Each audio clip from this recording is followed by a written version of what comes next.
Assalamualaikum warahmatullahi wabarakatuh. Saya Wenda Desti Mulia dengan NIM 2303110716 akan menampilkan proposal pemodelan matematika yang berjudul Model Epidemiologi SIR dalam Lingkungan Inovasi Nanoteknologi.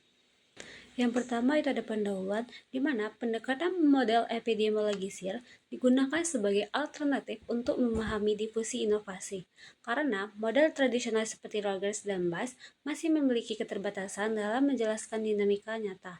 Meskipun jarang diterapkan, SIR menawarkan kerangka matematis yang relevan karena pola penyebaran inovasi mirip dengan penyebaran virus melalui interaksi dan adopsi.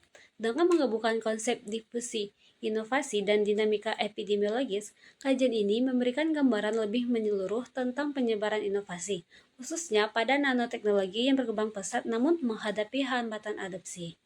Adapun rumusan masalahnya yaitu bagaimana model SIR dapat digunakan untuk menjelaskan proses difusi inovasi nanoteknologi yang memiliki pola penyebaran mirip dengan penyebaran penyakit. Dan tujuan penelitiannya yaitu menganalisis bagaimana model epidemiologi SIR dapat digunakan sebagai kerangka matematis dalam menjelaskan proses difusi inovasi teknologi. Selanjutnya tinjau pustaka. Yang pertama itu ada model epidemiologi SIR, di mana model ini membagi populasi menjadi 3 kompartemen utama. Yang pertama yaitu rentan, yang kedua terinfeksi, dan yang ketiga pulih. Nah, adapun sistem persamaan diferensial nonlinear pada model SIR adalah sebagai berikut, di mana yang ditampilkan pada gambar. Nah, dengan penjelasan parameternya yaitu S-nya itu jumlah individu rentan, I-nya jumlah individu terinfeksi, R-nya jumlah individu sembuh dan kebal, T-nya waktu, betanya laju kontak efektif per hari, gamanya yaitu kebalikan rata-rata durasi infeksi. Adapun bilangan reproduksi dasar dirumuskan sebagai R0-nya sama dengan beta per gamma. Nah, jika R0-nya lebih besar dari 1, maka inovasi berpotensi menyebar. Dan jika R0-nya kecil dari 1, inovasinya cenderung tidak menyebar luas. Selanjutnya, penggunaan model SIR dalam difusi inovasi. Penggunaan model ini di dalam difusi inovasi masih relatif baru, namun semakin berkembang karena pola penyebarannya mirip dengan penyebaran virus. Model ini telah digunakan, misalnya untuk mensimulasikan difusi sitasi paten, dengan kompartemen S, I, dan R mewakili perusahaan yang belum mengadopsi, sedang mengadopsi, dan mengaruhi, serta tidak lagi relevan. Selain itu, model SI dengan asumsi populasi tetap dan hubungan S tambah I sama dengan N juga dimanfaatkan karena pengetahuan tidak dapat kembali ke status awal.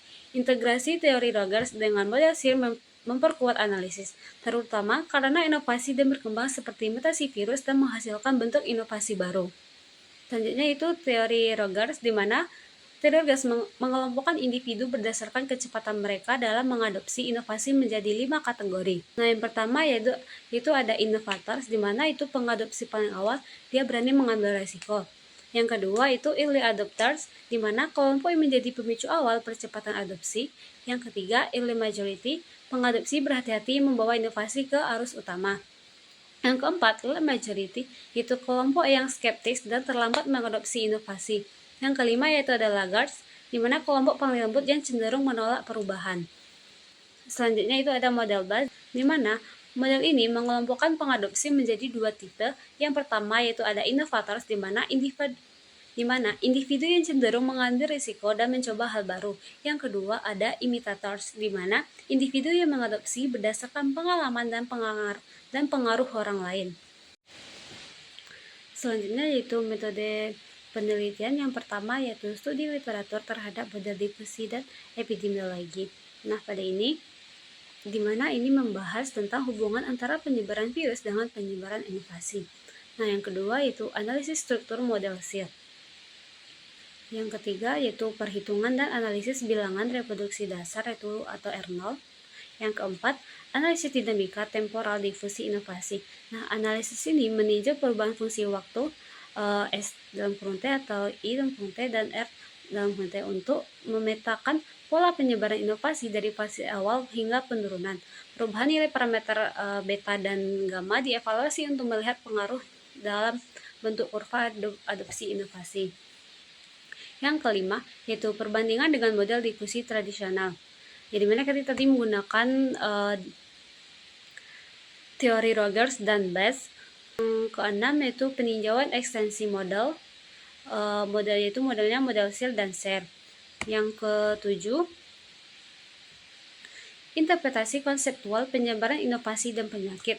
Pada tahap ini, metodologi mengkaji kesamaan mekanisme antara penyebaran inovasi dan penyebaran virus termasuk infektivitas, pengaruh lingkungan, serta peran intervensi kebijakan. Intervensi ini memperkuat relevansi model epidemiologi dan menjelaskan difusi inovasi nanoteknologi. Terakhir kesimpulan yaitu penelitian ini menyimpulkan bahwa model epidemiologi Searle dapat digunakan untuk menjelaskan difusi inovasi nanoteknologi karena pola penyebarannya mirip dengan penyebaran virus. Melalui parameter beta, gamma, dan F0, model ini mampu menggambarkan apakah suatu inovasi dapat menyebar luas. Pendekatan Searle menawarkan cara analisis yang lebih dinamis dibanding teori difusi tradisional dan membantu memahami bagaimana karakteristik inovasi, lingkungan, dan kebijakan memengaruhi proses adopsinya. Sekian dari saya. Jika ada masih banyak kekurangannya dan kesalahannya, saya mohon maaf. Wassalamualaikum warahmatullahi wabarakatuh. Terima kasih.